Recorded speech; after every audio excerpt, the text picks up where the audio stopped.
नमस्कार, मैं अभिषेक चौरसिया। इन दिनों हिजाब को लेकर बहुत बड़ी मात्रा में औरतें और लड़कियां प्रोटेस्ट कर रही हैं ईरान में। क्यों हो रहा है ये प्रोटेस्ट और कौन है महीशा अमीनी, आइए जानते हैं आज की इस वीडियो में। ईरान में आज से पहले भी प्रोटेस्ट कई बार हुए हैं, बट इतनी बड़ी मात्रा में प्रोटेस्ट पहली बार हो रहा है।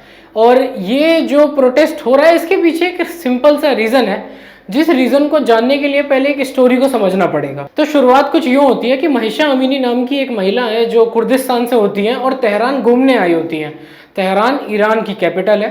तो तेहरान में जब वो मेट्रो स्टेशन से बाहर निकलती हैं, ट्रेन से बाहर निकलती हैं, तो वहाँ की मोरालिटी पुलिस उनको रोक लेती है।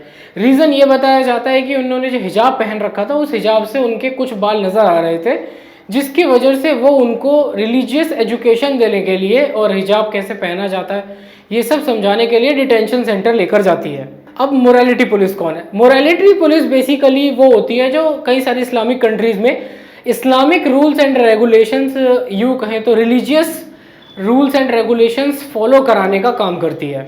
महीशा अमीनी को ज़बरदस्ती डिटेंशन सेंटर लेकर जाया जाता है। उसके बाद सेंटर के अंदर सिर्फ अमीनी जाती है, उनके भाई को बाहर ही रोक दिया जाता है। बाहर उनके भाई को कुछ देर बाद जब डिटेंशन सेंटर में लेकर गए, उसके कुछ देर बाद ज़ोरों से चिल्लाने की आवाज़ आती है और चिल्लाने के ठीक कुछ देर बाद डिटेंशन सेंटर में एक एम्बुलेंस आती है जो अमीनी को हॉस्पिटल लेकर जाती है। हॉस्पिटल पहुंचते पहुंचते महीशा अमीनी की डेथ हो जाती है, जिसके बाद पुलिस और हॉस्पिटल की तरफ से एक स्टेटमेंट जारी किया जाता है कि महीशा अमीनी की डेथ हार्ट अटैक से हुई है।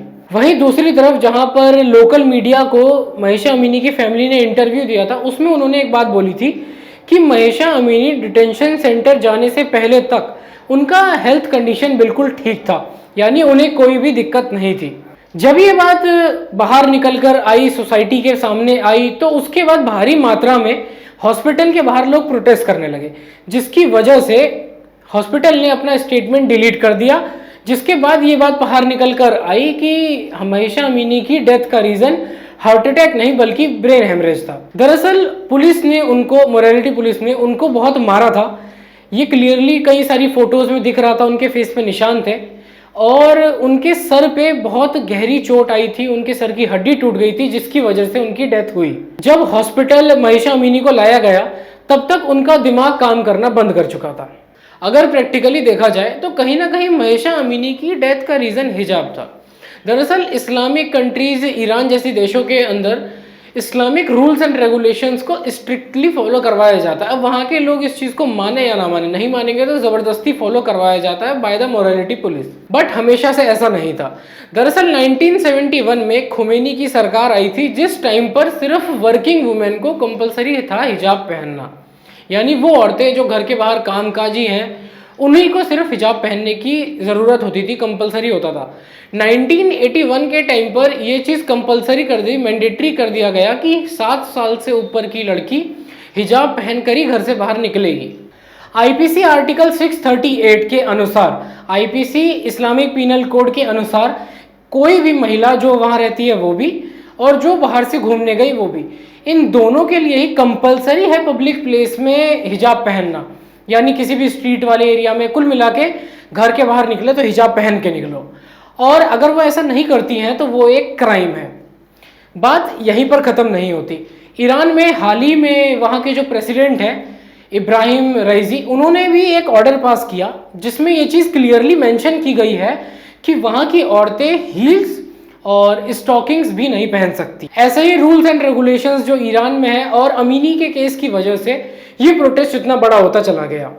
इसी के साथ साथ वहाँ की जो औरतें थी, जब वो प्रोटेस्ट कर रही थी, प्रोटेस्ट के बीच में वो अपने हिजाब को जला रही थी। उन्होंने अपना हिजाब उतार के फेंक दिया, उसको जला दिया, अपने बालों को पब्लिक प्लेस पे काट रही थी। इतना ही नहीं, सोशल मीडिया पे भी कई सारी ऐसी वीडियोस अपलोडेड है जहाँ पर ईरान की औरतें लाइव आकर सोशल मीडिया पर अपने बालों को काट रही थी, और वहाँ का पूरा जो सिचुएशन है और उनके ऊपर क्या बीत रही हो वो उन चीज़ों को बाहर दुनिया तक पहुँचा रही थी अपने वीडियो के थ्रू। अभी तक रिपोर्ट्स के हिसाब से अगर देखें तो ईरान में 50 के आसपास औरतों की डेथ हो चुकी है।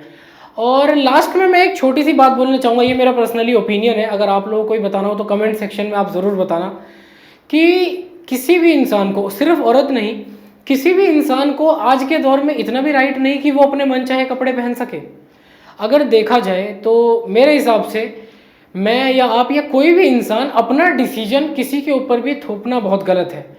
सबके पास ये राइट है, कम से कम इतना राइट तो सबके पास होना चाहिए कि वो अपने मन चाहे कपड़े खुद पहन सके। वीडियो देखने के लिए बहुत बहुत शुक्रिया। अगर वीडियो अच्छी लगी हो तो लाइक ज़रूर करना और कमेंट सेक्शन में अपने ओपिनियन ज़रूर बताना।